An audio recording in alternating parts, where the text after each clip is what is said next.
अस्सलामुअलैकुम। पेशे खिदमत है रोलुका सीरीज की कहानी रोशनी का सफ़ीर, पहला हिस्सा। सुबह हुई और हस्बे मामूल रोलुका हकीम वकार के सामने आया, जिसे देखकर हकीम वकार मुस्कुराने लगे। आपके हाथ में ये कौन सी किताब है? लगता है कोई अच्छी किताब है मौजू के लिहाज से, इस वजह से आपकी जेरे नज़र है। रोलुका बोला। हाँ, मुझे अच्छी लगी तो इसे पढ़ने लगा। इसका नाम है रोशनी का सफ़ीर, हकीम वकार ने कहा।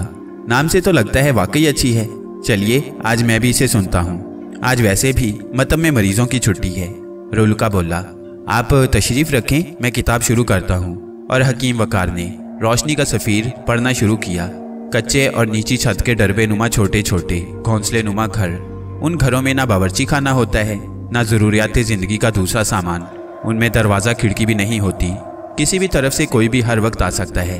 उन झोंपड़ों के सामने नंगे और गंदे बच्चे गंदी नालियों के किनारे खेल रहे हैं, कुछ वहीं पर खा भी रहे हैं। उनकी माएँ जिनके तन पर पूरे कपड़े नहीं हैं, उन बच्चों को डांट रही हैं, मगर बच्चे अपनी मगन में मस्त हैं। बेंगलोर शहर की इस बस्ती का नाम किसी सितम ज़रीफ ने राम की बस्ती रख दिया है। इस मफलूकुल हाल बस्ती को राम का नाम दिया गया। इस बस्ती के बारे में किसी ने कभी नहीं सोचा कि हुकूमत वक्त के लोग उनके पास आते हैं, मगर सिर्फ वोट लेने के वक्त। सरकारी नल लगाने के वादे करते हैं, स्कूल बनाने की बात करते हैं और ऐसे अच्छे ख्वाब दिखाते हैं कि इस बस्ती के लोग उनके शहर में जकड़कर उनको वोट दे देते हैं। ये बस्ती अछूतों की बस्ती है। इनको नफरत से चमार कहा जाता है। इनकी ना कोई इज्जत है, ना किसी गिनती शुमार में ये लोग हैं।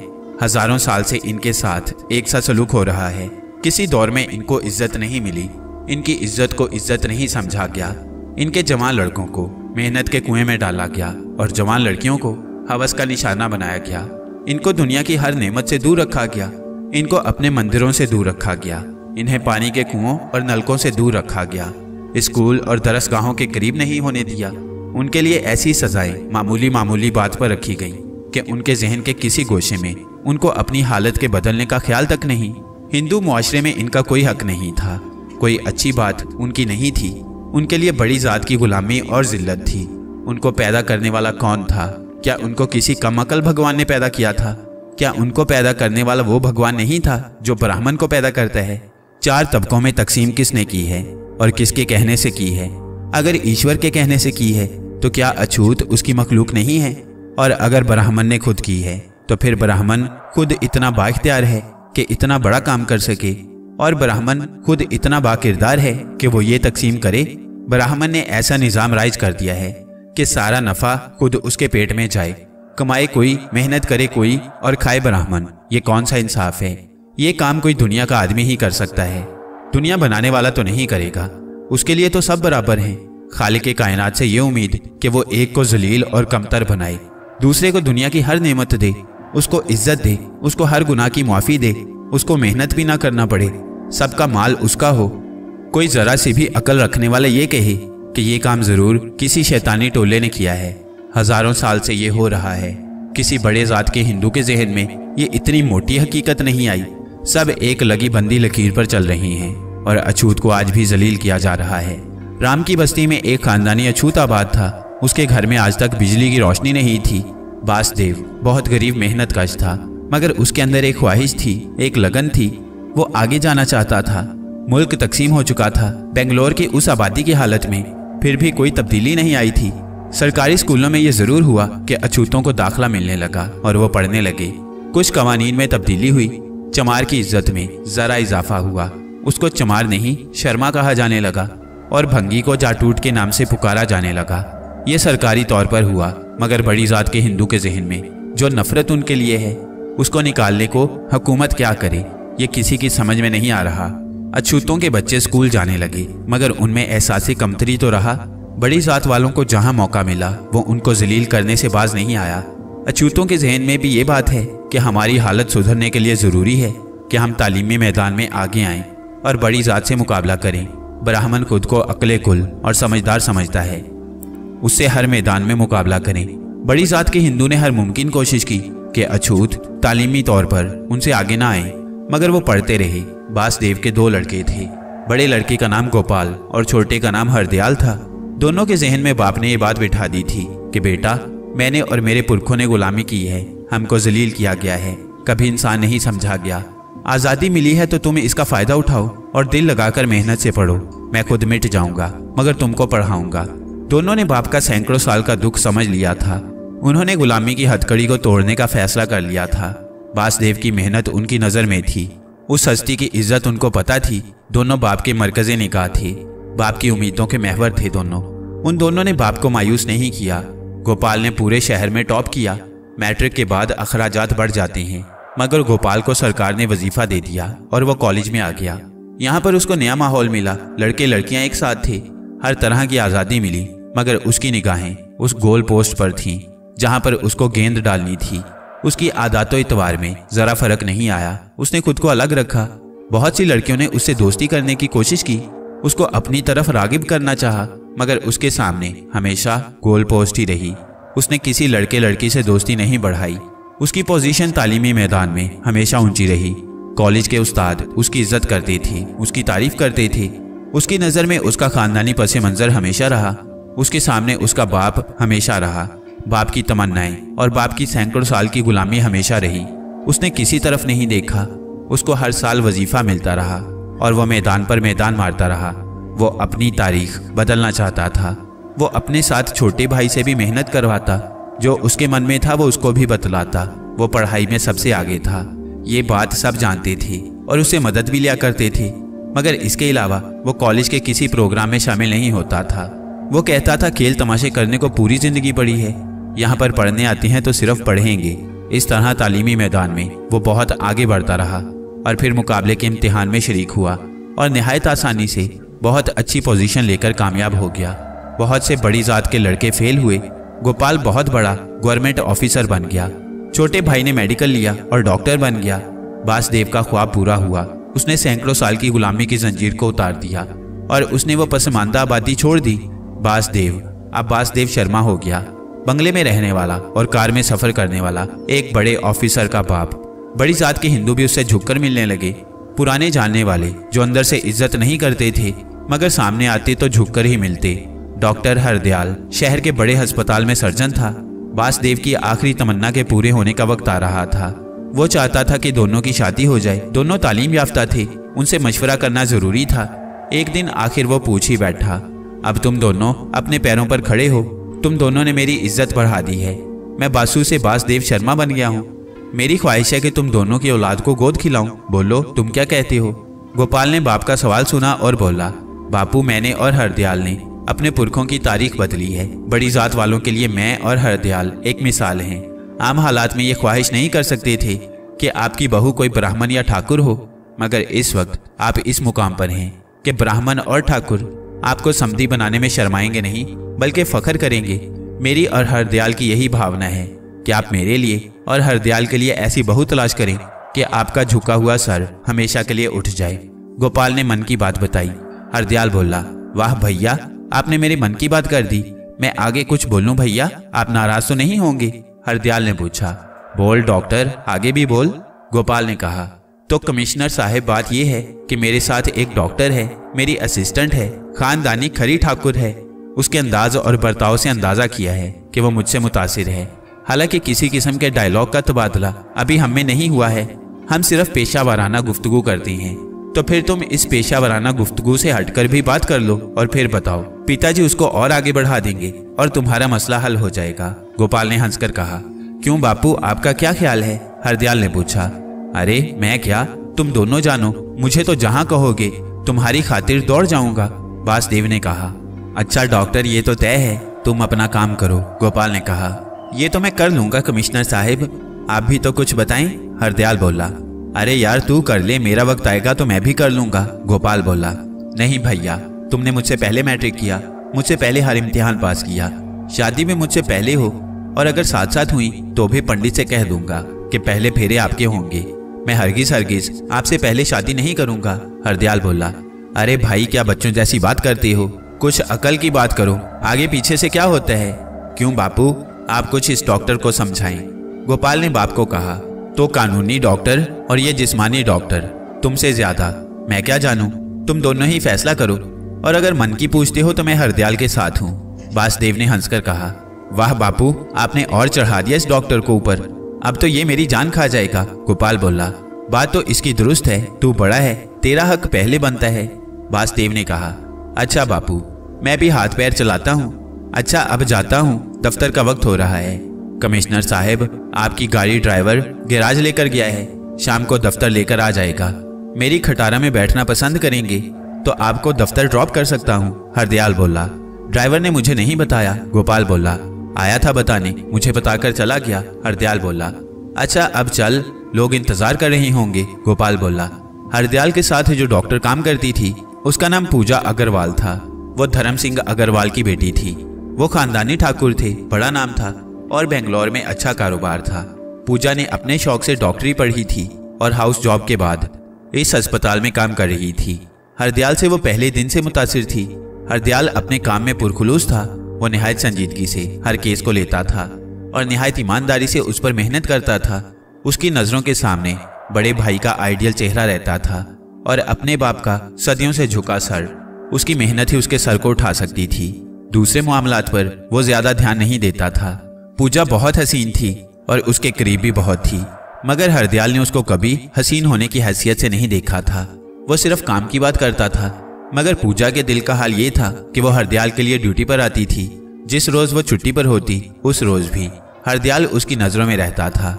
हरदयाल इतना संजीदा और काम को डूबकर करता था कि किसी और के बात के करने की गुंजाइश बनती ही नहीं थी और वक्त खत्म हो जाता था।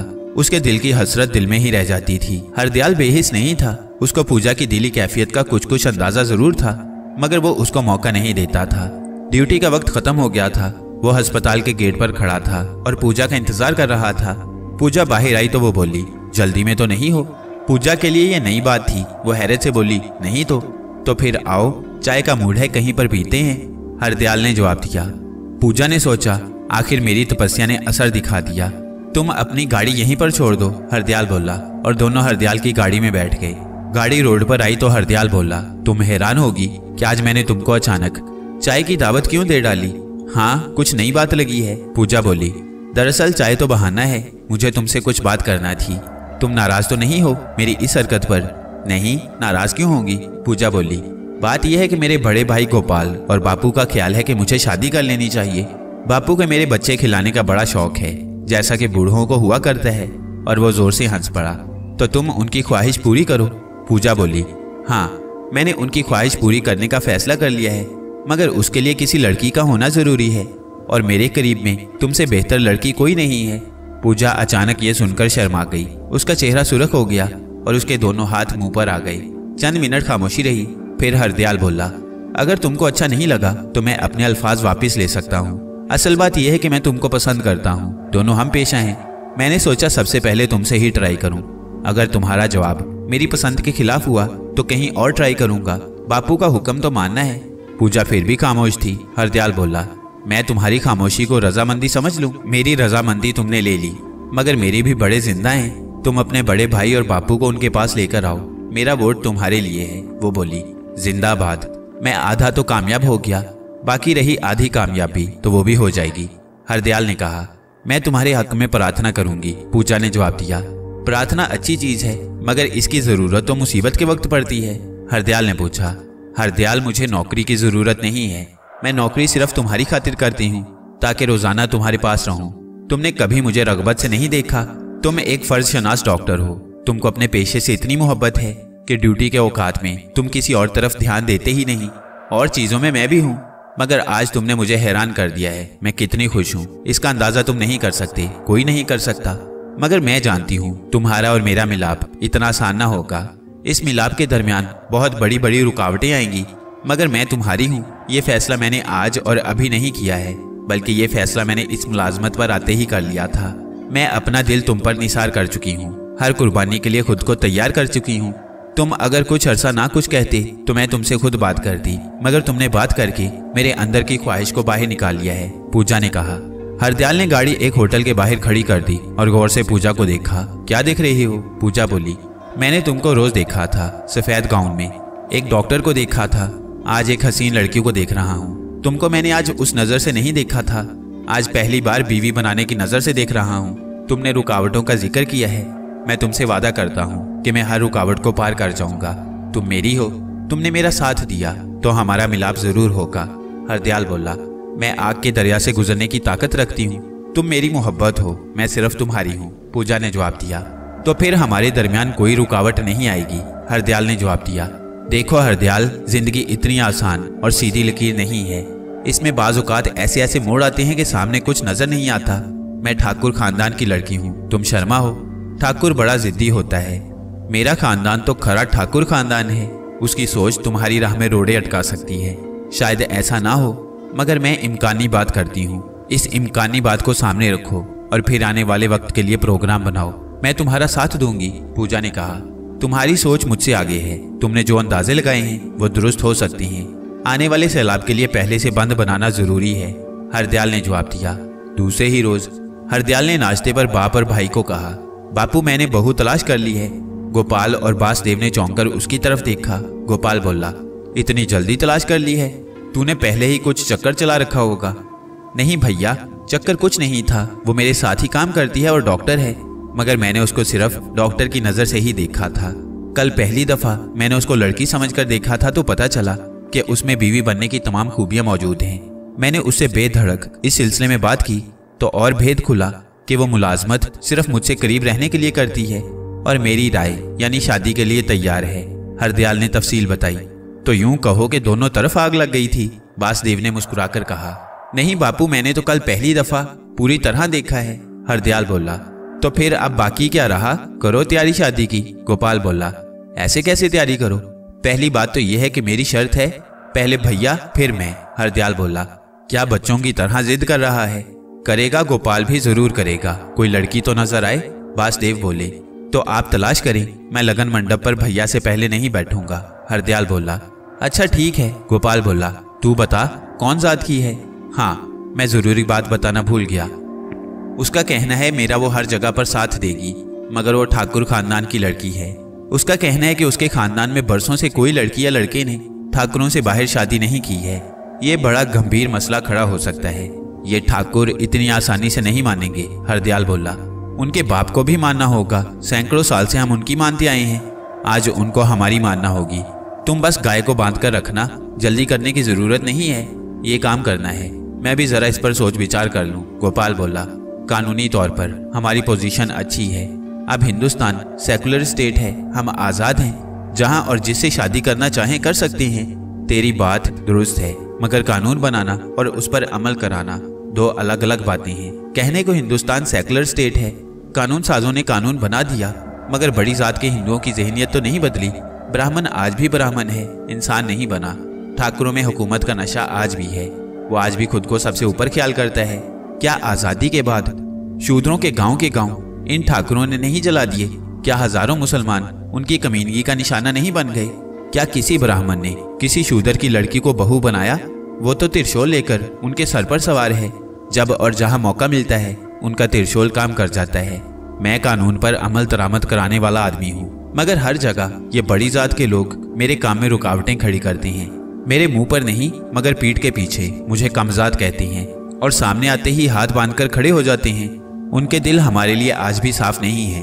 उनका बस चले तो वो हमारा वजूद इस धरती पर से मिटा दें, मगर वक्त बहुत आगे आ गया है। अब उनका नहीं हमारा वक्त है। हमको वो करना है जो हमारे पुरखों ने नहीं किया। इस घर में ठाकुरों की लड़की आएगी और वो ठाकुर देखेंगे, मैं उनको मजबूर कर दूंगा कि वो मेरे घर खुद चलकर आए। तेरे पास और मेरे पास वो है जो उनके पास नहीं है, मगर बेटा ये काम ठंडे मिजाज से करने का है। ठंडा लोहा गर्म लोहे को काटता है, बासदेव ने अपनी राय दी। बापू ने दुरुस्त कहा है भैया, जज्बात में फैसले अक्सर गलत हो जाया करते हैं, हरदयाल ने कहा। मैंने जज्बात में कुछ नहीं कहा। मेरे अंदर जो सदियों की आग भरी है उसने मुझे जरूर कुछ जज्बाती बना दिया है, मगर मैं जो कुछ करूंगा जज्बात से नहीं करूंगा। तुमको सब्र करना होगा और वक्त का इंतजार करना होगा। मुझे उस खानदान की मालूमात फराहम करो, मगर इतनी खामोशी से कि किसी को पता ना चले। फिर मैं उस खानदान की कमजोरियों को पकड़ूंगा और बात आगे चलेगी। राजदारी पहली शर्त है, तुम इसकी हवा पूजा को नहीं लगने दोगे, गोपाल ने तफसील बताई। और आप इस काम में लग गए तो अपने बारे में कब सोचेंगे, हरदयाल बोला। अरे यार, ये कोई 24 घंटे का काम नहीं है, सब कुछ साथ साथ हो जाएगा, गोपाल बोला। धर्म सिंह अग्रवाल पूजा का बाप बेंगलोर का नहीं था। उसका खानदान नागपुर से यहाँ पर आकर आबाद हुआ था। धर्म सिंह और उसके 3 भाई नागपुर के जाने माने लोग थे, मगर भाइयों में आपस में झगड़े होने लगे। तो धर्म सिंह बेंगलोर आ गया। धर्म सिंह के 2 लड़के थे, दोनों पूजा से बड़े। दोनों की बाप के साथ नहीं बनी और दोनों बेंगलोर से अपना हिस्सा लेकर चले गए। अब सारे कारोबार को धर्म सिंह ही देखता था और पूजा उसके बाद मालिक थी। धर्म सिंह पुरानी कदरों का आदमी था। उसको बड़ा गुरूर था कि वो खरा ठाकुर है। वो बड़े गुरूर से इस बात का ऐलान करता था। किसी कम जात से वो ताल्लुकात इस्तेवार नहीं करता था। कारोबार में भी वो मुतअस्सिब था। तासुब उसके अंदर कूट कूट कर भरा हुआ था। गोपाल ने ये मालूमात अपने तरीके पर हासिल की और इसकी गवाही पूजा ने भी दी। अब दोनों मरहले में गोपाल ने उसके कारोबार के बारे में खुफिया तरीका पर मालूमात जमा करना शुरू कर दी। धर्म सिंह का एक बहुत बड़ा कारखाना था। उसमें हर किस्म की मशीनरी लगी थी। धुलाई के बाद पुर्जे बनाए जाते थे। ये पुर्जे हर किस्म के होते थे, कारों के भी और टेक्सटाइल के भी। बड़ी बड़ी और भारी भारी मशीनें उसके पास थी। हर किस्म के ऑर्डर वो लेता था। इंजीनियर और कारीगर उसके पास थे। कुछ सरकारी पुर्जे भी उसके पास बनते थे। गोपाल के आदमी अंदर थे। वो रोज गोपाल को आकर रिपोर्ट दिया करते थे। उस कारखाने में बाज डिपार्टमेंट ऐसे थे जहां पर सिर्फ काम करने वाले जाते थे। गोपाल का आदमी भी एक दिन अंदर चला गया। उसने देखा कि उस डिपार्टमेंट में जो पुर्जे बन रहे थे उन पर किसी न किसी बड़ी फर्म की निशानी और मोहर थी और उनको उसी अंदाज में पैक किया जा रहा था, गोया ये 2 नंबर का माल था और असल की मानंद पैक करके असल के साथ फरोख्त हो रहा था। गोपाल को उसके जासूस ने पूरी खबर दे दी।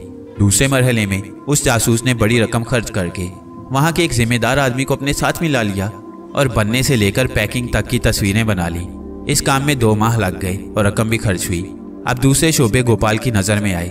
उसने प्रोडक्शन, खर्च और आमदनी सब पर नजरें दौड़ाई तो पता चला कि लाखों रुपए के इनकम टैक्स में घपले हैं और उसके साथ मुकामी इनकम टैक्स ऑफिसर भी मिला हुआ है।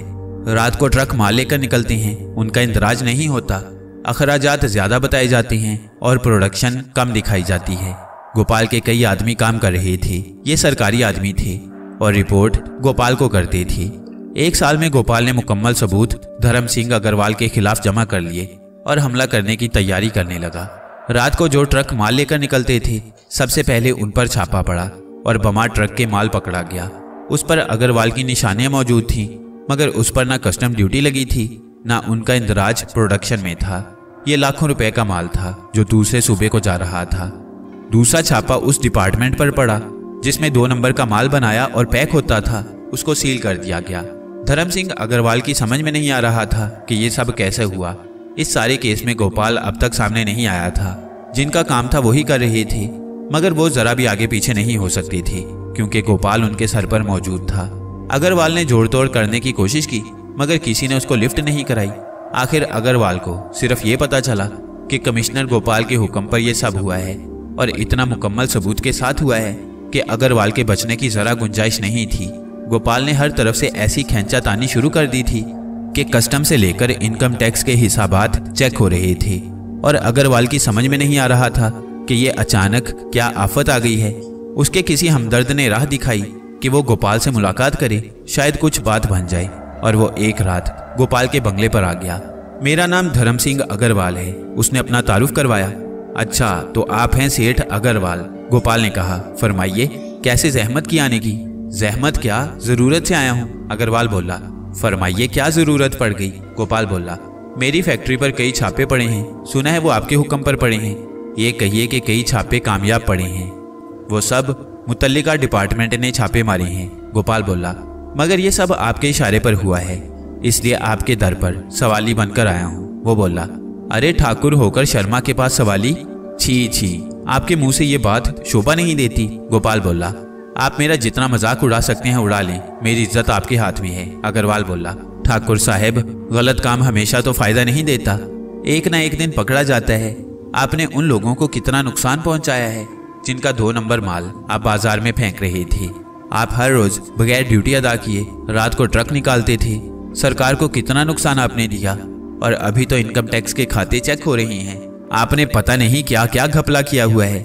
मेरे पास क्या उम्मीद लेकर आए हैं? मैं आपकी बेईमानी में आपका साथ दूंगा? मैं सरकारी मुलाजिम हूँ, आपका गुलाम नहीं हूँ। आप ठाकुर हो या ब्राह्मण हो, आपने गलत काम किया है तो इसकी सजा भी आपको मिलेगी, आप जा सकते हैं। अब ये केस अखबारात में आ रहा था। अग्रवाल की इज्जत दांव पर लग गई थी, अकड़ी गर्दन झुक चुकी थी, उसकी बचत कहीं नहीं थी। सारे सबूत गोपाल के पास थे और अग्रवाल का कारखाना बंद कर दिया गया और अग्रवाल को सजा भी हो गई। भैया, आपने तो धर्म सिंह का तख्ता कर दिया, हरदयाल ने कहा। हरदयाल, अब तुम आजाद हो, जब चाहो पूजा से शादी कर लो, गोपाल ने कहा। वाह भैया वाह, मैं इंतजार करूंगा, आप अपना प्रोग्राम बताएं। कैसा प्रोग्राम? गोपाल ने पूछा। भाभी लाने का, पहले लगन मंडप पर आपके फेरे होंगे, इसके बाद मेरा नंबर है। तू जिद पर अब तक कायम है, गोपाल बोला। जिद नहीं, मेरी ख्वाहिश है, हरदयाल ने जवाब दिया। अच्छा भाई, तेरी बात तो रखना होगी, करते हैं कुछ, गोपाल हंसकर बोला। हाँ, अब हुई ना बात, हरदयाल खुश हो गया। अच्छा सर्जन साहब, बच्चों की तरह ज्यादा खुश ना हो, कुछ संजीदगी बुर्दबारी पैदा करें खुद में, गोपाल बोला। अच्छा कमिश्नर साहब, आपके मशवरे का शुक्रिया, मगर जरा जल्दी करें, बापू और ज्यादा इंतजार नहीं करेंगे। गोपाल ने हरदयाल से वादा तो कर लिया, मगर उसने अब तक अपने लिए जरा कोशिश नहीं की थी। पंडित सुखराम उसके पास रोज आते थे। उनका काम सिर्फ ये था कि वो शहर की हालत, उसमें सियासी हालत, लॉ एंड ऑर्डर की हालत, सब कुछ था, कमिश्नर को आगाह करें। पंडित ब्राह्मण थे और उनको पता था कि गोपाल उससे कम जात है, मगर रुतबे में वो उससे बहुत बड़ा है। उसका एहतराम तो वो करते थे, मगर अंदर अंदर वो गोपाल से खुश नहीं थे। गोपाल को अंदाजा तो था कि पंडित के दिल में उसके लिए इज्जत नहीं है, मगर वो उसको ही रखना भी चाहता था। उसके लिए ये मुश्किल नहीं था कि वो उनको हटाकर किसी और को उसकी जगह लगा दे। पंडित को रखने का मकसद ये था कि वो रोज आए, सलाम करे और झुककर अहकामात सुने और कुड़ता हुआ वापस जाए। पंडित के साथ उसने एक नौजवान सालार अहमद को लगाया हुआ था। सालार अहमद पंडित के बाद आता था और पंडित के बारे में बताता था। अगर पंडित गलत इतला दे गया है तो दूसरे रोज गोपाल उसे जवाब तलब कर लेता था और खूब जलील करता था। पंडित समझ गया था, मेरे सर पर भी कोई है, मैं कमिश्नर को भटका नहीं सकता। ये गोपाल का तरीकाकार था। कोई गलत इतला उसके पास नहीं आती थी। उसके हर जासूस को अंदाजा था कि गलत इतला पकड़ी जाएगी। गोपाल का इंतजाम मुकम्मल था। पंडित सुखराम ने हर तरह गोपाल को भटकाने की कोशिश की, मगर कामयाब नहीं हुआ। सालार अहमद नागपुर से आया था, बहुत कम लोग उसको जानते थे। उसका लिबास निहायत सादा और जुबान निहायत मुलायम थी। वो किसी मुजरिम के साथ भी पुलिस की जुबान नहीं बोलता था। उस पर गोपाल को पूरा भरोसा था। एक दिन सालार ने बताया कि पंडित दिल्ली आ गया है किसी बड़े ऑफिसर से मुलाकात करने। वो उसका दूर का अजीज है। तुमको ये कैसे पता चला? गोपाल ने पूछा। सर, मैं खुफिया पुलिस का आदमी हूँ, मुझे तो पता होना चाहिए, सालार अहमद बोला। तो फिर ये भी बताओ वो किस सिलसिले में मुलाकात करने गया है? गोपाल बोला। सर, पंडित आपसे बड़ा तंग है। मेरा अंदाजा है कि वो आपके खिलाफ कुछ करना चाहता है। मेरे खिलाफ क्या करेगा? मैं ईमानदारी से काम करता हूँ, किसी से नहीं डरता, गोपाल बोला। सर, आपकी बात दुरुस्त है, मगर इस मुल्क में वही लोग परेशान हैं जो ईमानदार हैं। कसरत तो बेईमानों की है, रिश्वतखोरों की है। ये कब किसी ईमानदार आदमी को बर्दाश्त करती हैं? आपके लिए नए अहकामात आ सकते हैं, ट्रांसफर ऑर्डर आ सकता है, यही होता आ रहा है। हम कुछ करें, अच्छा करें, बुरा करें, ऊपर वाले सिर्फ अपना फायदा सोचते हैं। अग्रवाल केस में आप करोड़ों कमा सकते थे, मगर आपने कुछ नहीं लिया और मुजरिम को सजा दिलवाई। आपकी जगह पंडित सुखराम जैसे लोग होते तो अग्रवाल मौज कर रहा होता। सालार अहमद, तुम एक ईमानदार ऑफिसर हो, किसी की नज़र में तुम्हारी इज्जत हो ना हो, मेरी नज़र में बहुत है। दुनिया के डर से हम अपनी ईमानदारी को नहीं छोड़ सकते। अच्छे बुरे हालात जिंदगी में आते हैं, हमको उनका मुकाबला करना होगा, लड़ना होगा। तुम मुसलमान हो, तुमने भी बड़े सितम बर्दाश्त किए होंगे और मेरे बाप दादा ने भी सदियों की गुलामी की है। अब हमको खड़ा होना है, मुकाबला करना है। तुम मेरे साथ रहोगे। अगर ट्रांसफर ऑर्डर आते हैं तो आने दो, हम जहां जाएंगे अपना काम करेंगे। पंडित सुखराम आ गया। गोपाल ने पूछा, तुम दिल्ली क्यों गए थे? पंडित के चेहरे पर मकाराना मुस्कुराहट आई और बोला, सर, हम भी बेआसरा नहीं हैं, हमारे भी हाथ पैर हैं। आपने तो हमारे सर पर पहरे लगा रखे हैं, ना खुद कुछ करते हैं और ना ही हमको करने देते हैं। तुम क्या करना चाहते हो? गोपाल ने पूछा। अरे, इस सरकारी नौकरी का क्या है, कुर्सी हमेशा किसी के पास रही है। इसी दौर में आदमी अपने आने वाली पीढ़ी के लिए कुछ बनाता है, पंडित बोला। रिश्वत लेता है, नाजायज काम करवाता है, अवाम को तंग करता है और दौलत जमा करता है, और फिर जब मरता है तो उसकी चिता जला दी जाती है। सब कुछ यहाँ पर रह जाता है। वो नर्क कमाता है और मौज वो करते हैं जो उस कमाई के हकदार भी नहीं होते। पंडित, तुम उन चीजों से प्रेम कर रही हो जो कि तुम्हारे साथ नहीं जाएंगी। जो तुम्हारे साथ जाए उनसे प्रेम करो तो काबिले तारीफ भी है। सर, ये तो अपनी अपनी सोच है, पंडित बोला। मेरी और तुम्हारी सोच में फर्क तो है, मगर मेरा फर्ज है कि तुमको सीधा रास्ता जरूर बताऊं। तुम ना मानो, ये तुम्हारी मर्जी है। जिंदा वो भी है जो सिर्फ हलाल की कमाई में गुजारा करता है, मगर उसके अंदर जो उसका ज़मीर है वो खुश है। तुम जो रास्ता अपनाने जा रहे हो वो ठीक नहीं है। एक वक्त आएगा कि तुमको मेरी बातें याद आएंगी, मगर उस वक्त देर हो चुकी होगी। सर, एक बात आपको बताऊं, आप बुरा तो नहीं मानेंगे? पंडित बोला। बोलो, जरूर बताओ। मेरी मालूमात का जरिया तुम ही लोग हो। गोपाल बोला। आप जिस सीट पर हैं, अगर मैं होता तो बेंगलोर में मेरी कोई ना कोई फैक्ट्री खड़ी होती, मगर मैं जानता हूं आपने कुछ नहीं किया, सिर्फ वाह वाह कमाई है। आपने अपने पावर को इस्तेमाल ही नहीं किया। रिटायरमेंट के बाद कमिश्नर साहब, वाह वाह किसी काम नहीं आएगी। मैं आपके फायदे की बात करता हूँ। आपका फायदा हुआ तो कुछ हमारी दाल रोटी भी चलती रहेगी।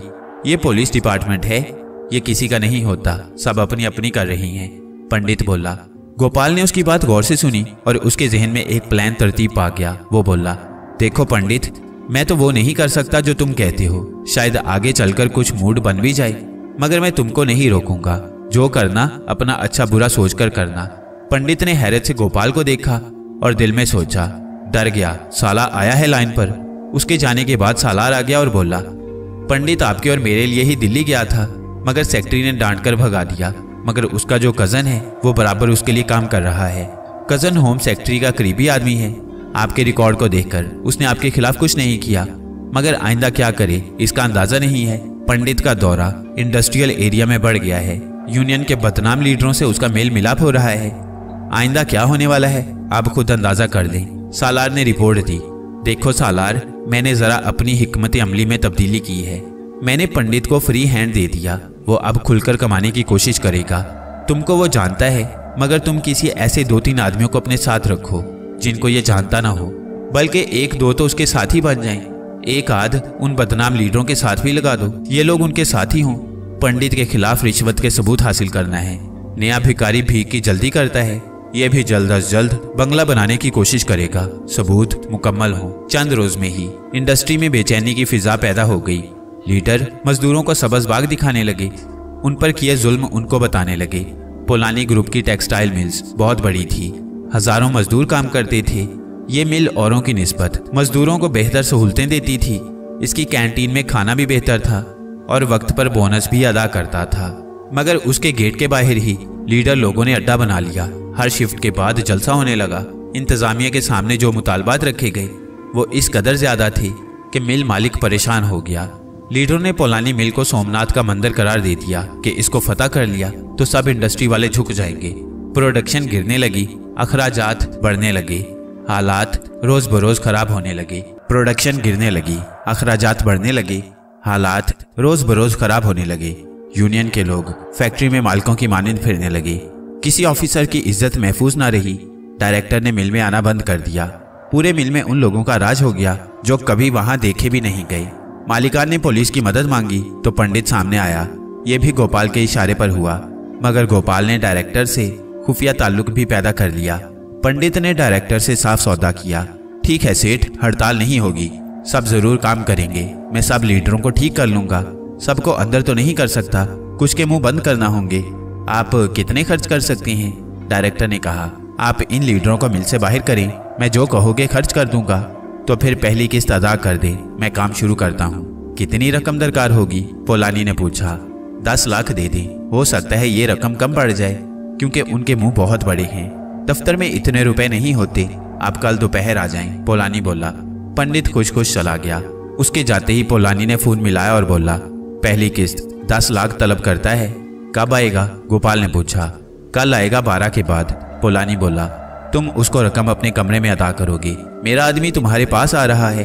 वो कमरे में कुछ खुफिया कैमरे और रिकॉर्डिंग का बंदोबस्त करेगा। सालार ने दिन भर में कई कैमरे इस तरह फिट कर दिए कि कमरे में तब्दीली नहीं हुई। दूसरे दिन पंडित हस्बे वादा आ गया। उसके साथ एक आदमी था। मजे की बात यह कि वो भी सालार का आदमी था। उनकी खातिर चाय वगैरह से की गई। पोलानी बोला, पंडित जी ये बताएं, हम आपकी खिदमत कर रही हैं, इस बात की क्या जमानत है कि ये रोज रोज की गेट मीटिंग, नारेबाजी, गालम गलोच खत्म हो जाएगी? हो जाएगी, पंडित बोला। लीडरों को तर निवाला मिलने लगा तो वो आहिस्ता आहिस्ता ठंडे पड़ते जाएंगे। अब तुम जानो, इस काम में खर्च तो होता ही है। आपका रोज नुकसान हो रहा है, क्या वो कम है? मगर इस नुकसान से बचा जा सकता है। आप फिक्र ना करें, मैंने इंतजाम कर लिया है। अब आप जल्दी करें, मुझे बहुत काम है। पोलानी ने दराज खोली और नोटों की 10 गड्डियां पंडित के सामने डाल दी। पंडित ने उनको अपने बैग में रखा और खड़ा हो गया और बोला, अब मैं चलता हूँ, आज शायद गेट मीटिंग ना हो, अभी उस कुत्ते को हड्डी दे देता हूँ। उसकी एक एक हरकत, एक एक बात रिकॉर्ड हो रही थी। उसके जाते ही सालार और उसके आदमी आ गए। रिकॉर्ड शुदा मवाद वो ले गए। गोपाल ने फोन पर पूछा, कुत्ता हड्डी ले गया? पोलानी हंस पड़ा और बोला, ले गया, अभी और भी हड्डियां मांगेगा, उसको जल्दी है सरमायादार बनने की। गोपाल बोला, कमिश्नर साहब, मेरा काम खराब हो रहा है, प्रोडक्शन खत्म हो रही है, इंतजामिया मफलूज पड़ी है, उसका कुछ करें। पोलानी ने कहा, पोलानी सेठ, आपको फांसने के लिए पंडित ने एक गेम खेला। उसने मजदूर लीडरों को खरीद कर उकसाया और आपके खिलाफ एक महाज खड़ा कर दिया। ये सिर्फ एक खेल था, बिकाऊ लीडर हर यूनियन में होते हैं, उसने उनसे फायदा उठाया। मैंने उस पर मेहनत की, जो उसने आपके खिलाफ किया वही मैंने उसके खिलाफ किया। वो आपसे जितना तलब करे मना ना करें, मगर अदा इसी कमरे में करें और उससे 10 मिनट बातचीत जरूर करें। उन लीडरों का नाम लेकर बात करें जो पहले दे चुके हैं, उनका हवाला दें और उससे कबूल करवाएं कि उसने लिया है। मैं जानता हूँ वो जिस डिपार्टमेंट का आदमी है वो भोले लोग नहीं होते, मगर मैं उसके सर पर हूँ। आपका दिया हुआ रुपया किस बैंक में जमा होगा और किसको कितना अदा करेगा, मुझे वो भी पता होगा। जिनको वो अदा करेगा उसकी गर्दन मेरे हाथ में होगी। पूरा नहीं तो कुछ काम आपको वापस मिल जाएगा। पंडित तो मुझे लगता है बैंक में जमा करेगा। आप एक काम ये करें कि अपनी एसोसिएशन की मीटिंग बुलाएं, इंडस्ट्री को जो नुकसान हो रहा है उसका जिक्र करें और इसकी जिम्मेदारी हुकूमत पर डालें। प्रेस कॉन्फ्रेंस करें और इस बात को आवाम के सामने लाएं। इसके बाद मेरे एक्शन का वक्त होगा। आप यकीन करें, ये बनास्पति लीडर जो गेट पर शोर करते हैं खुद ब खुद गायब हो जाएंगे और इनका मास्टरमाइंड तो मेरी मुट्ठी में अब भी है, मगर मैं खेल तो उस वक्त खत्म करूं जब आपकी रकम महफूज होगी। इस सारी भगदड़ में जो कुछ हुआ उसमें मजदूर मारा गया, उस गरीब की हालत और खराब हो गई। पंडित बहुत खुश था। उसके ख्याल में गोपाल निहायत ही बेवकूफ आदमी था। उसने एक खेल में ही करोड़ों रुपया बैंक में जमा कर दिया। चालाक था, अपने नाम से नहीं अपनी लड़की के नाम से जमा कर रहा था। मगर गोपाल ने यह भी पता कर लिया कि रुपया किस बैंक में और किसके नाम किस अकाउंट नंबर पर जमा हो रहा है। मजदूर वक्त पर आने लगे और पंडित को रिश्वत के जुर्म में गिरफ्तार कर लिया गया। उसके खिलाफ पूरे सबूत थे। उसके साथ रोज आने वाले साथी की गवाही भी उसके खिलाफ थी और सारी रिकॉर्डिंग मौजूद थी। रुपया लड़की के अकाउंट में मौजूद था। वो उन्हीं तारीखों में जमा था जिनमें पंडित ने वसूल किया था। पंडित का खेल खत्म हुआ। मिल ऑनर की ताकत ने उसको 10 साल के लिए जेल भेज दिया और गोपाल इस ड्रामे से दूर ही रहा।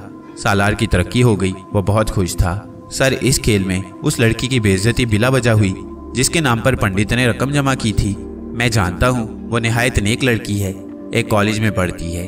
उसकी साख भी बाप की वजह से खराब हो गई है। एक दिन गोपाल से सालार ने कहा, तो तुम उससे माजरत कर लेते। गोपाल बोला, नहीं सर, ये तो आपको करना चाहिए, क्योंकि कुछ कहीं जानने वाले होते हैं कि पूरा खेल आपने डायरेक्ट किया है। पहले पंडित को फ्री हैंड दिया और फिर उसको उसके जाल में ही फांस दिया। आप माजरत करेंगे तो बात वजनदार होगी। सालार ने कहा, अच्छा तुम्हारी फरमाइश है तो उसको किसी रोज मेरे दफ्तर में ले आओ। मेरा उसके पास जाना मुनासिब नहीं होगा। गोपाल ने इजाजत दे दी। 2 दिन के बाद सालार के साथ एक लड़की आई। सालार ने बताया ये पंडित की लड़की है। गोपाल ने इज्जत से उसको बिठाया और कहा, मुझे अफसोस है कि पंडित ने अपने साथ तुमको भी बदनाम कर दिया। जो बदनामी होना थी वो तो हो गई, मगर मैंने और माताजी ने कभी उनसे नाजायज दौलत जमा करने को नहीं कहा था। वो आपका जिक्र करते थे। मैं साफ बताऊं, उनकी नज़र में आप निहायत बेवकूफ़ आदमी थे। वो कहते थे कि आखिर ये शख्स कमज़ाद है, इसकी सोच घटिया है, अपनी पोजीशन और पावर का इस्तेमाल नहीं जानता। मैं इसकी जगह पर होता तो सोने के घर बना लेता। और आखिर सोने के घर बनाते बनाते वो उस घर में चले गए जहां उनको 10 साल रहना है। मैं उनके ख्यालात से मुत्तफिक नहीं थी। माताजी उनसे इसी वजह से नाला थी, मगर हम क्या कर सकते थे। उन्होंने जो किया उसकी सज़ा तो उनको ही मिलेगी। मैं एक दफ़ा भी उनसे मुलाकात करने जेल नहीं गई और जाऊंगी भी नहीं, क्योंकि उन्होंने मेरा सर समाज में झुकाया है, मुझे शर्मिंदा कर दिया है, जबकि मेरी कोई खता भी नहीं है। वो गर्दन झुकाकर हिचकी लेकर रोने लगी। वो रोती रही। गोपाल ने एक लफ्ज़ नहीं कहा। सालार भी चुप रहा। बादल में पानी खत्म होता है तो वो फट जाते हैं और रोशनी आसमान से खुद ब खुद आने लगती है। गोपाल उसके जज्बात को बह जाने दे रहा था। मैंने अब तक आपका नाम नहीं पूछा। गोपाल बोला, मेरा नाम उजाला है। वो बोली, वाह कितना हसीन नाम है उजाला। गोपाल ने कहा। सालार ने गिरहा लगाई। शख्सियत पर नाम का असर होता है। उजाला एक खूबसूरत लड़की थी। उम्र का अंदाजा 22 से 25 साल था। उसकी शख्सियत किसी भी मर्द को मुतासिर करने वाली थी। लिबास सादा और चेहरे पर कोई मेकअप नहीं था। देखो उजाला, इंसान हर हालत में जिंदा रहने का ख्वाहिशमंद होता है। वो किसी भी हालत में मरना नहीं चाहता।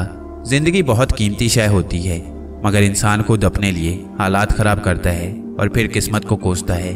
मैं फी जमाना बेवकूफ़ आदमी हूँ, इसलिए कि मैंने अपनी सीट से फ़ायदा नहीं उठाया। मैंने किसी ज़रूरतमंद की ज़रूरत को ख़रीदा नहीं, किसी की मजबूरी को कैश नहीं किया। मैं ये करके पछता नहीं रहा हूँ, इसलिए कि मेरे अंदर मेरा एक मुहासिब मौजूद है। वो मेरी रहनुमाई करता है, मैं उससे सवाल करता हूँ और वो मुझे रास्ता दिखाता है। बाकी सब मैं हालात पर छोड़ देता हूँ। मेरे अंदर अगर सच्चाई की रोशनी है तो चिराग भी जलेगा। वही चिराग की रोशनी मेरी ईमानदारी है, वही रोशनी मेरी देशभक्ति है, वही रोशनी इंसानियत के लिए मोहब्बत है। हो सकता है मेरी बातें तुम्हारी समझ में ना आए, तुम भी मुझे सर फिरा ख्याल करो, मगर मेरे विचार और मेरा मुहासिब मेरे साथ हैं। गोपाल ने कहा। सर एक बात पूछूं, आप माइंड तो नहीं करेंगे? सालार बोला। तुम पूछ लो, मैं तुमको इख्तियार देता हूँ। सर मैं मुसलमान हूँ, मेरे साथ जो नाइंसाफियां सिर्फ इस जुर्म की वजह से हुई हैं कि मुसलमानों ने हिंदुस्तान पर सैकड़ों साल हुकूमत की थी। हिंदू कहता है कि मुसलमान ने उनको बहुत दबाया था, उनके मंदिरों को तोड़ा था, वहां पर मस्जिदें बना दी थी। मगर सर हिंदुस्तान में आज भी 80% हिंदू हैं और सिर्फ 20% मुसलमान रहते हैं। अगर उनकी बात दुरुस्त है तो फिर अक्सरियत आबादी हिंदू की क्यों है? सैकड़ों साल में तो मुसलमान उनको खत्म कर सकते थे, मगर ऐसा नहीं हुआ। इसके बावजूद उनके दिल में मुसलमानों के लिए तासुब भरा हुआ है। जहां मौका मिलता है ये नुकसान पहुंचा देते हैं। हमारे साथ साथ शूद्रों की हालत भी खराब है। बड़ी जात का हिंदू उनको अब तक गुलाम ही समझता है। कानूनी मजबूरियों ने और आपकी काबिलियत ने आपको इस सीट पर रखा हुआ है। मेरे दिल में भी बड़ी जात के हिंदू के लिए फांस चुभी हुई है और आपके दिल में भी जरूर कोई फांस मौजूद है, सालार ने कहा। सालार तुमने जो कुछ कहा वो दुरुस्त है, मगर मैं तुम्हारे सवाल का जवाब अभी नहीं दे सकूंगा।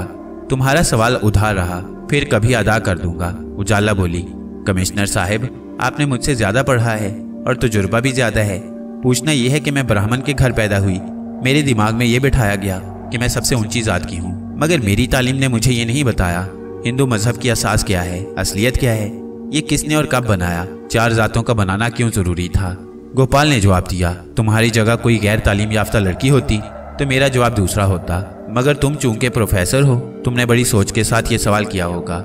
इसलिए मैं ये कहूँगा कि हिंदू धर्म की असल तो वेदानियत है और आज का हिंदू धर्म की वेदानियत से बहुत दूर है। मैं अगर आज वेदानियत इख्तियार कर लूँ तो हिंदुओं के 1000 फिरकों में एक का और इजाफा हो जाएगा। आज के भारत में फिरके फसली बटेरों की तरह नमूदार हो रहे हैं। हिंदू मत है क्या? इस सवाल का जवाब देना आसान नहीं। हर शख्स ने अपनी मर्जी का देवता बना रखा है, किसी पर पाबंदी नहीं है। वो चाहे जैसा बुत खरीद कर घर में सजा लेता है। अब जमाना बदल रहा है। एक ईसाई लड़की, एक मुसलमान और एक शूदर हिंदू एक ही जगह एक ही बर्तन में खाना खा रहे हैं। नए हिंदुस्तान में ये बात आम हो रही है।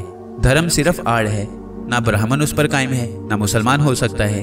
तुम्हारे सवाल का जवाब मेरी वजाहत में ना हो, मैं इससे ज्यादा क्या कहूँ। मैं धर्म का ठेकेदार कभी नहीं था और शायद जिंदगी में कभी किसी मंदिर में नहीं गया।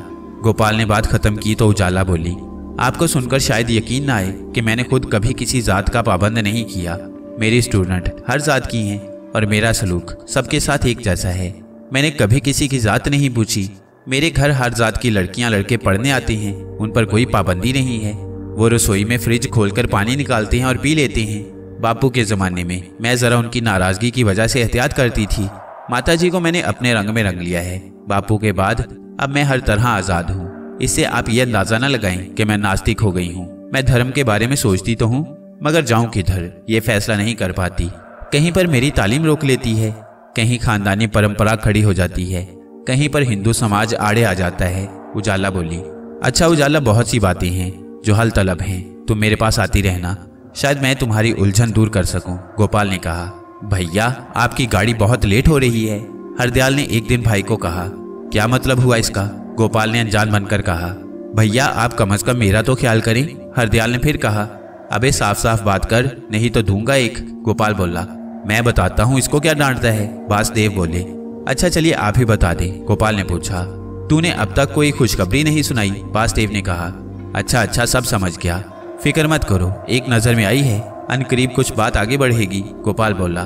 कौन है भैया वो, बताओ तो, हरदयाल जल्दी से बोला। एक ब्राह्मण जादी है, अभी बस इतना ही काफी है, आगे सवाल मत करना। अरे वाह भैया, दिल खुश कर दिया, बापू की दिली तमन्ना पूरी हो गई, हरदयाल बोला।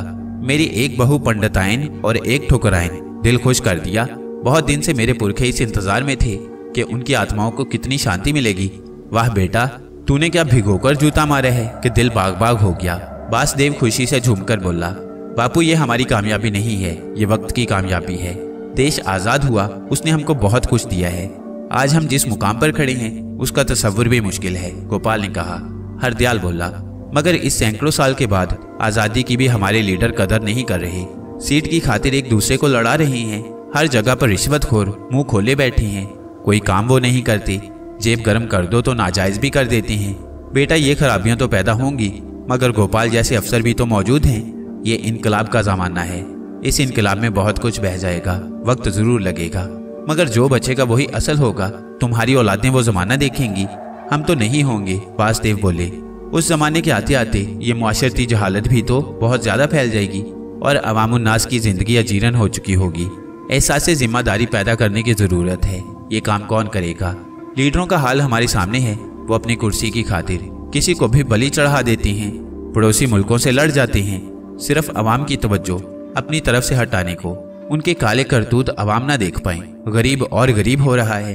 लीडरों के ठाठ देखो, पता चलता है कि हम किसी गरीब मुल्क के बाशिंदे नहीं हैं। उनके घर पुरशिकवा अंदाज में आरास्ता, मोटे मोटे कालीन, फर्श पर चिरमी सोफे, ऐसी आराइश ज़ेबाइश के गरीब मुल्क के लीडर और ये अंदाज घर से बाहर आएंगे तो हाथ जोड़ते, झुक झुक कर मिलते हुए, मगर उनके नाजुक मिजाज पर जरा सी जरब पड़ी और उन्होंने मुखालिफ धड़न तख्ता करवा दिया। कितने लोग हमारी नजरों से गायब हो गए हैं। कुछ पता नहीं चलता कि ये लोग कहाँ गए। आखिर ये सब क्या है, क्यों है? आखिर खून क्यों बहता है? क्यों मांगे उजड़ती हैं? क्यों इंसानियत का दामन तार तार होता है? ये खेल आज़ादी के फौरन बाद शुरू हो गया था। ये कब तक जारी रहेगा? आखिर इसका इख्तिताम है कि नहीं? इसकी कोई इंतहा है कि नहीं? हर रोज फसादात, हर रोज हंगामे होते हैं, इंसान मारे जाते हैं, बच्चे यतीम होते हैं। वो हिंदू थे, मुसलमान थे, शूदर थे, मगर इंसान तो थे। अपनी लीडरी को चमकाने को, तहजीब का दामन खून से सुर्ख करने वाले लीडर क्या गोपाल शर्मा को बर्दाश्त करेंगे? नहीं बापू, वक्त के साथ साथ चलना होगा, हरदयाल ने जज्बाती लहजे में कहा। वाह हरदयाल, मैं तो तुमको एक सर्जन ही समझता था, मगर तुम तो दूर तक देख लेते हो, गोपाल बोला। आखिर वो तुम्हारा भाई है, तुमने जैसा बनाया है बन गया है, वासुदेव ने मुस्कुराकर कहा। देखो हरदयाल, मैं इंतजामिया का आदमी हूँ। मेरा काम लॉ एंड ऑर्डर कायम रखना है। कोई लीडर क्या करता है, मैं उसके काम में मदाखलत नहीं करता। अपना रिकॉर्ड पूरा रखता और उनके ऑर्डर पर अमल करता हूँ, मगर सबूत के साथ कि मेरे किसी आदमी पर इल्जाम ना आए। मेरे हाथ भी साफ रहें, गोपाल ने कहा। इसलिए कहता हूँ कि ऐसे असूल परस्त अफसरान को बहुत से लीडर जो ठीक से दस्तखत भी नहीं कर सकते पसंद नहीं करते। ऐसे जाहिल लीडरों से सख्त होशियारी की जरूरत है। ये लोग बहुत जल्द घटिया हरकतों पर उतर आते हैं, हरदयाल बोला। मौसम के फल जिस तरह आते हैं ये लीडर भी आते हैं। मौसम खत्म हुआ, ये भी खत्म। हम सरकारी ऑफिसर हैं, ज्यादा से ज्यादा ट्रांसफर करा देंगे और क्या करेंगे? गोपाल बोला। नहीं भैया, ये लोग बड़े घटिया हैं, इनसे कुछ भी मुमकिन है, हरदयाल बोला। अच्छा भाई, मैं होशियार रहूंगा, तू काहे चिंता करता है, गोपाल ने जवाब दिया। उजाला 3 दिन के बाद अकेली गोपाल के दफ्तर में आ गई। गोपाल ने इज्जत से उसको कुर्सी पेश की और कहा, फरमाइए कैसे जहमत की? उजाला हंस पड़ी। उसके सफेद दांत मोतियों की तरह नजर आने लगे। गोपाल ने हैरान होकर पूछा, आपकी हंसी मेरी समझ में नहीं आई। आप बेंगलोर के हैं और बातें यूपी वालों के अंदाज में करते हैं। इस बात पर हंसी आ गई थी। वो बोली, अच्छा, मुझे तो पता ही ना चला कि मुझ में ये खूबी भी है, गोपाल बोला। आपके घर में आपके अलावा और कौन कौन है? उजाला ने सवाल कर दिया। मेरे बापू हैं और एक छोटा भाई है, अस्पताल में सर्जन है, गोपाल ने जवाब दिया। दोनों भाई कवारे हैं, वो बोली। इसकी वजह मैं हूँ, बापू और हरदयाल, मेरा भाई मेरा इंतजार कर रहे हैं। उस बेवकूफ़ की एक जिद है कि मेरे फेरे उससे पहले हों। उसकी तैयारी पूरी है, मैं ही अपने लिए लड़की तलाश नहीं कर सका और वो पहले शादी के लिए तैयार नहीं है, गोपाल बोला। ताज्जुब है, आप जैसे आदमी को लड़कियों की कमी? उजाला बोली। है कमी, मैं जिसकी तरफ जाता हूँ वो पहले ही बुक होती है, जो मेरी तरफ आती है वो मेरे म्यार पर पूरी नहीं उतरती। बस ये चक्कर चल रहा है, गोपाल बोला। आपके यहाँ जात बरादरी का भी चक्कर होगा, वो बोली। मैं किसी जात बरादरी पर यकीन नहीं रखता, गोपाल बोला। मैं भी आपकी तरह हूँ, उजाला बोली। तो बताओ, बच्चा बगल में और ढिंडोरा शहर में, गोपाल बोला। क्या मतलब, मैं समझी नहीं, उजाला बोली। मेरे और आपके ख्यालात, नजरियात और सोचने का अंदाज तकरीबन एक सा है, तो फिर हरदयाल को और इंतजार क्यों कराया जाए? वो बेचारा मेरे इंतजार में बैठा है कि पहले भैया के फेरे होंगे, इसके बाद वो फेरे लेगा। मेरा मतलब समझ रही हैं आप, गोपाल बोला। उजाला ने शर्माकर नजरें झुका दी। ये हमारी तहजीब है, औरत लाख तालीम याफ्ता हो, हर चीज को जानने समझने वाली हो, लेकिन किसी न किसी मौका पर उसकी जुबान इकरार नहीं करती, आंखें इकरार करती हैं। मैं आपकी खामोशी का क्या मतलब लूं? गोपाल ने कहा। आप मेरे घर आ जाएं, बापू को लेकर उनसे बात कर लें। बुजुर्गों का मशवरा भी जरूरी होता है। माताजी मना नहीं करेंगी। पिताजी होते तो शायद अपनी ऊंची बरादरी का ढोल जरूर बजाते, उजाला बोली। हाँ, ये बात हुई ना, कब आ जाऊं? गोपाल बोला। आज ही आ जाएं, देर करने की जरूरत क्या है? रात का खाना साथ खाएं, उजाला बोली। ये ठीक है, पता भी चल जाएगा कि आपको खाना बनाना आता है कि नहीं, गोपाल हंसकर बोला। अच्छा, अब मैं चलती हूँ, शाम को मैं इंतजार करूंगी। उसके जाते ही हरदयाल को उसने फोन किया। क्या कर रहा है? वो बोला। एक ऑपरेशन की तैयारी है, हरदयाल बोला। शाम को जल्दी घर आ जाना, एक जगह जाना है, गोपाल बोला। कहाँ जाना है ये तो बतला दे भैया, हरदयाल बोला। अबे तुझे तेरी भाभी दिखाने ले जा रहा हूँ, 1 से 2 की राय अच्छी होती है, गोपाल बोला। ठीक है, मैं 6 बजे तक घर आ जाऊंगा, हरदयाल बोला। बापू को फोन करके बता दे, गोपाल बोला। 7 बजे गोपाल घर पहुंचा तो हरदयाल मौजूद था। गोपाल को देखकर उसने आवाज लगाई। बापू, दुल्हा भैया आ गए हैं। वासुदेव हंसते हुए कमरे से बाहर आया और बोला। तूने अभी से दुल्हा बना दिया, जरा बात तो पक्की कर लेने दे, फिर कहना दुल्हा भैया। अरे बापू, क्या बात करते हो? मेरे भैया को कौन पसंद नहीं करेगा, हजारों में एक है, हरदयाल बोला। अपनी पसंद सबको प्यारी लगती है, दूसरे अपने नुक्ता नजर से परखते हैं, वासुदेव ने जवाब दिया। भैया तुम भी तो कुछ कहो, मैं ही बोले जा रहा हूँ, हरदयाल ने गोपाल को कहा। आज तेरे बोलने का दिन है, खूब बोल, मैं सिर्फ सुनूंगा, गोपाल बोला। कितने बजे का वक्त दिया है तुमने गोपाल? वासुदेव ने पूछा। रात के खाने पर पहुंचना है, गोपाल बोला। ड्राइवर को रोक लेना, शायद जरूरत पड़ जाए, वासुदेव ने कहा। रात 9 बजे तीनों उजाला के घर पहुंच गए। उनका इस्तकबाल उजाला ने और उसकी माँ ने किया। उनके साथ एक साहिब और थे। उजाला ने बताया ये उसके मामा जी हैं और खास तौर से आपसे मिलने आए हैं। इनका नाम पंडित राम मूर्ति है। ज्यादा बड़ा घर तो ना था, मगर बड़े करीने से उसको डेकोरेट किया हुआ था। ड्राइंग रूम में पंडित सुखराम की एक फोटो लगी थी। वो किसी भगवान के सामने हाथ बांधे खड़े थे। गोपाल ने सरसरी नजर से उस फोटो को देखा तो उसके चेहरे पर मुस्कुराहट आ गई। इंसान के कितने रूप होते हैं, कितने चेहरे होते हैं, हर जगह के लिए अलग चेहरा उसके पास होता है। दुनिया में बहुत कम हैं वो लोग जिनके पास सिर्फ एक चेहरा होता है। ये लोग ही साहिबे किरदार होते हैं। आज बनावटी दौर में भी वो कहीं ना कहीं मौजूद हैं और अपना फर्ज अदा कर रहे हैं। ये दूसरी बात है कि लोग उन साहिबे किरदार लोगों की कदर नहीं कर रहे। उनका मजाक उड़ाया जा रहा है, उनको अहमक और बेवकूफ समझा जा रहा है। बात वासुदेव ने यूं शुरू की। आप पंडित सुखराम की पत्नी हैं? हाँ जी, मैं बदनसीबी से उनकी पत्नी हूँ। मेरा नाम राधा है। उनकी बदनामी से मुझ पर और उजाला पर भी असर पड़ा है, मगर भगवान जानता है कि हमने कभी उन पर जोर नहीं दिया कि वो दौलत जमा करें, गलत काम करें। मैं पढ़ाती थी, अब उजाला भी प्रोफेसर है। भगवान इज्जत की रोटी देता है, हमारी जरूरत से ज्यादा मिल रहा है, मगर शर्मिंदगी तो है, वासुदेव ने कहा। राधा बहन, ये मेरा बेटा गोपाल शर्मा आपके सामने है। मैंने अपनी हैसियत के हिसाब से इसको पढ़ाया था, मगर ये इतना होशियार निकला कि सारी तालीम इसने वजीफा पर की और फिर आज ही आपके सामने है। इन बच्चों की अपनी पसंद है, अपनी राय है, जिंदगी इनको साथ गुजारनी है। हमारा दौर खत्म हुआ, ये इनका दौर है। मैं चाहता हूँ उजाला अब मेरे घर में उजाला करे। भाई साहब, उजाला की पसंद मेरी पसंद है। मैं शुरू से सेकुलर माइंड रखती हूँ, उजाला भी मेरी तरह है। हाँ, अगर पंडित मेरी जगह होते तो शायद वो ना मानते, मगर फिर भी मैं उनको बताऊंगी जरूर। कुछ भी हो, वो उजाला के पिता हैं और मेरे पति हैं। मेरी तरफ से तो हाँ है, आप फिक्र ना करें, होगा वही जो मैंने कह दिया है। मगर पंडित जी को बताना मैं अपना फर्ज ख्याल करती हूँ, वासुदेव ने जवाब दिया। आपके ख्यालात सुनकर बहुत खुशी हुई। तो कब तक इंतजार करना होगा? ज्यादा नहीं, 2-3 रोज ही में आपको संदेशा भेज दूंगी, राधा ने जवाब दिया। खाने के बाद सब वापिस आ गए। घर आकर गोपाल ने हरदयाल से पूछा, तूने अपनी राय नहीं बताई? आपने भैया देर की जरूर, मगर मुझे आपकी पसंद और म्यार का अंदाजा भी भाभी को देखकर हुआ, हरदयाल बोला। तेरी वजह से जल्दी करना पड़ी, गोपाल हंसकर बोला। अच्छा, तो ये काम जल्दी में हुआ, फुर्सत में होता तो? वाह भैया, हरदयाल जोर से हंस पड़ा। गोपाल और हरदयाल की हंसी की आवाज सुनकर वासुदेव भी कमरे से बाहर आ गए। बोले, तुम दोनों किस बात पर हंस रहे हो?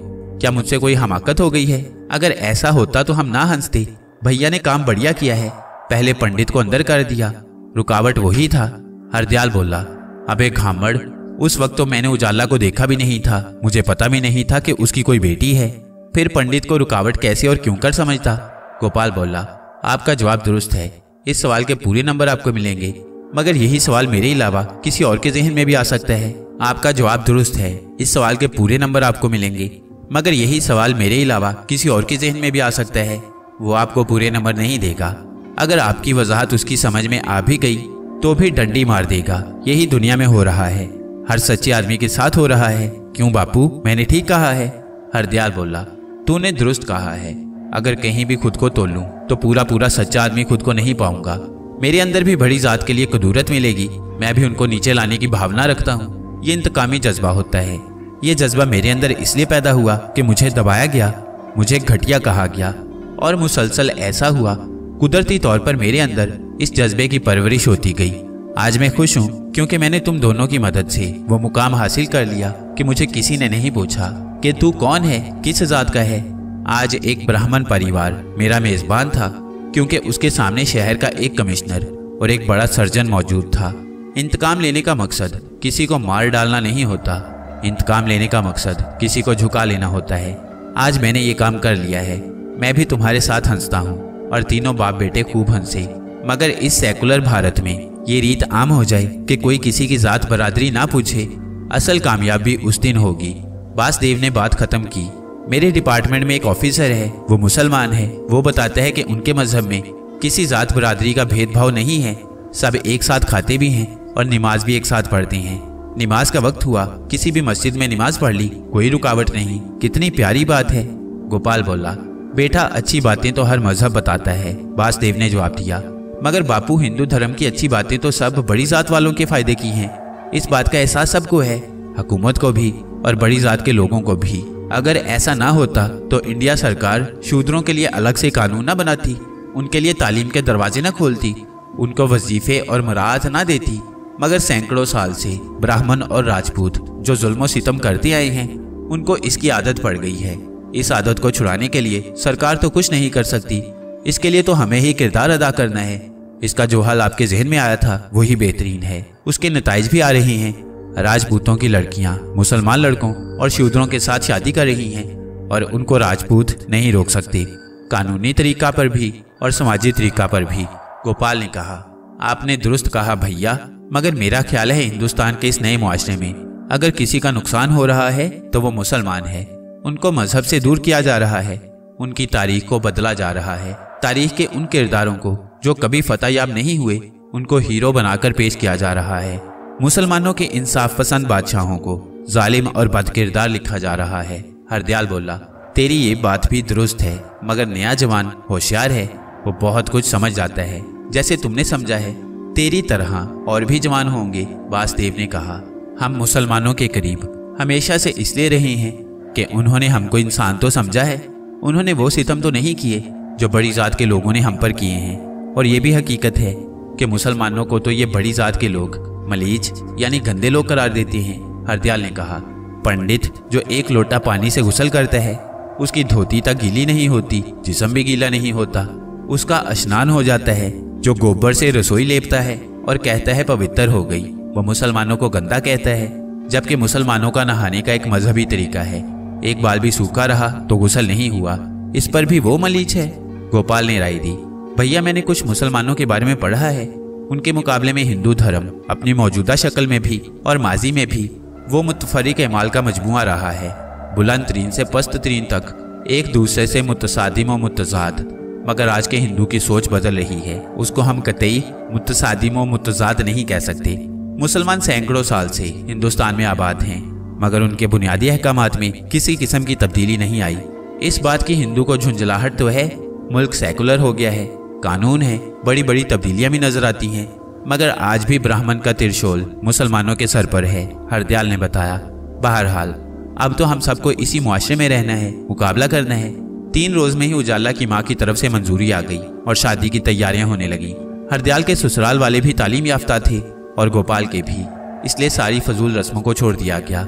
एक कम्युनिटी हॉल में दोनों लड़कियां और दुल्हनें चली गईं। शहर के सभी नामी ग्रामी सरकारी लोग और अजीजों कारिब को दावत दी गई। पहले गोपाल के फेरे हुए, उसके बाद हरदयाल ने फेरे लिए। वासुदेव बड़ी सी पीली पगड़ी बांधे मेहमानों से मिलते रहे, उनका शुक्रिया अदा करते रहे। किसी की मजाल न थी कि कोई उसकी जात के बारे में कोई सवाल करता। वो कमिश्नर बेंगलोर का बाप था, सभी एहतराम से झुककर उससे मिल रहे थे। वो बासदेव से नहीं, कमिश्नर के बाप से मिल रहे थे, मुबारकबादें दे रहे थे। बड़ा शानदार पुरतकल्लुफ खाना पेश किया गया। इसका इंतजाम भी गोपाल ने किया था, मगर ये सिर्फ चंद लोग जानते थे। इसके बाद नाच गाने का प्रोग्राम था। दोनों दुल्हनें घर आ गईं। डॉक्टर हरदयाल और कमिश्नर गोपाल दोनों एक हफ्ता की छुट्टियों पर थे। सरकारी कोठी को भी दुल्हन की तरह सजाया गया था। ये एक यादगार शादी थी, सादा भी और रंगारंग भी। सादा इसलिए कि हिंदुओं की बहुत रस्में इसमें नहीं हुई, रंगारंग इसलिए कि लोगों ने साहिब को खुश करने के लिए बहुत प्रोग्राम खुद कर दिए। एक हफ्ते के बाद गोपाल दफ्तर गया तो उसको खुशखबरी मिली, उसका प्रमोशन हो गया और सेंट्रल में उसको बुलाया गया है। सेक्रेटरी प्लानिंग उसको बनाया गया है और एक हफ्ता में रिपोर्ट देना है। यह बहुत बड़ी खुशखबरी थी। उसके बेदाग रिकॉर्ड और उसकी कारकर्दगी को सराहा गया और सूबे से सेंट्रल गवर्नमेंट में तलब किया गया था।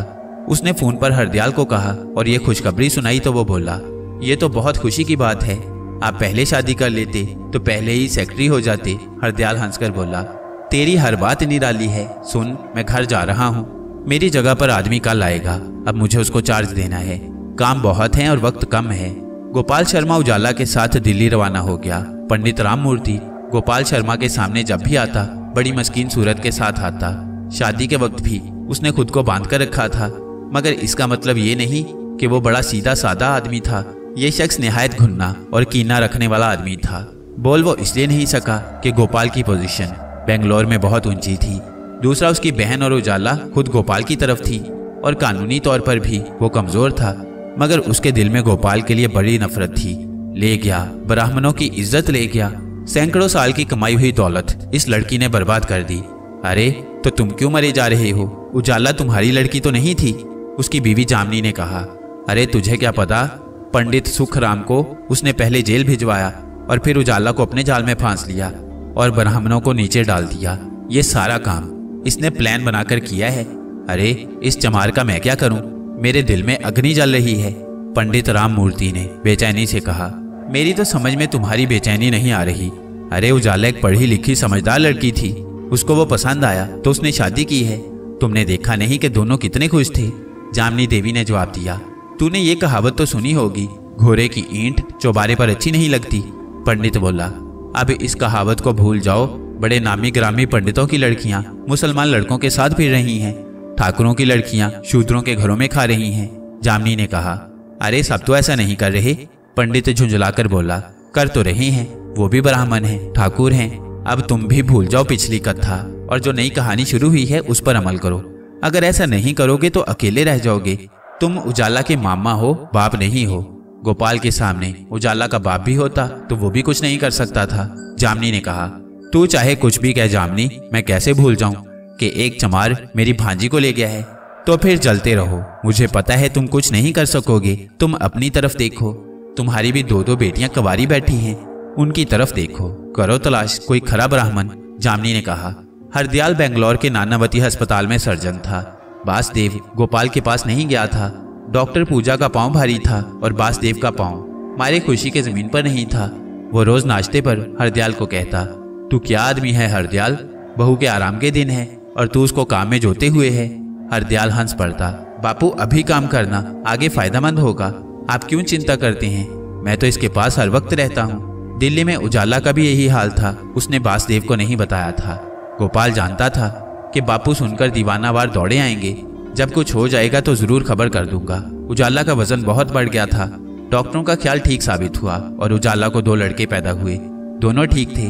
गोपाल ने फोन पर यह खुशखबरी हरदयाल को सुनाई और उसने बापू को बताया तो बासदेव खुशी से नाचने लगा। मेरा दिल करता है फौरन दिल्ली चला जाऊं। वो बोला, चले जाओ, मगर यहाँ पर पूजा है, उसको कैसे छोड़ें अकेली? हरदयाल बोला। हाँ रे, मैं तो खुशी में भूल ही गया था। बासदेव बोला। इसके 3 दिन बाद पूजा के 2 जुड़वां लड़कियां पैदा हुई। बासदेव ने बड़ी खुशी के आलम में भी हैरत से कहा, अरे तुम दोनों ने पहले से तय कर रखा था क्या? यह भगवान की मर्जी है बापू। हरदयाल बोला। ठीक है, भगवान की मर्जी है, जो दे अच्छा है, हमें तो शुक्र अदा करना है। ये खुशखबरी गोपाल तक भी पहुंची।